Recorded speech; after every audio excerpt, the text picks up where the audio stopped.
Wedding preparation സമയത്ത് ബ്രൈഡിന്റെ costumes എടുക്കുന്നതിനേക്കാളും confusion ആണ് ഗ്രൂംസിന്റെ attire choose ചെയ്യുമ്പോൾ. ഇനി അടുത്ത കൺസേൺ ആണ് ബ്രൈഡും ഗ്രൂമും എങ്ങനെ മാച്ച് ചെയ്യും, സെയിം പോണോ അതോ കോൺട്രാസ്റ്റ് പോണോ.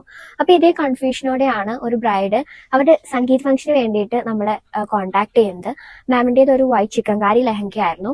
അപ്പൊ നമ്മൾ സജസ്റ്റ് ചെയ്തത് ഒരു കോൺട്രാസ്റ്റിലുള്ള ഡാർക്ക് പർപ്പിൾ കളറിലുള്ള ദുപ്പട്ടയായിരുന്നു. അപ്പൊ ഗ്രൂമിന് എന്ത് ചെയ്യും എന്നുള്ളത്, അപ്പൊ നമ്മൾ പറഞ്ഞു ഫുൾ കളർ പോവാതെ നമുക്കൊരു ഗ്രേഡിയൻ ഡൈങ് ചെയ്തെടുക്കാം, ഡാർക്കറിന് ലൈറ്റർ ഷെയ്ഡിലേക്ക് വരുന്നത് പോലെ. അപ്പൊ ഇതുപോലെ ഫാബ്രിക് ചെയ്താണ് നമ്മൾ അവരെ കോസ്റ്റ്യൂമിന് കസ്റ്റമൈസ് ചെയ്തെടുക്കാനായിട്ട് പോകുന്നത്.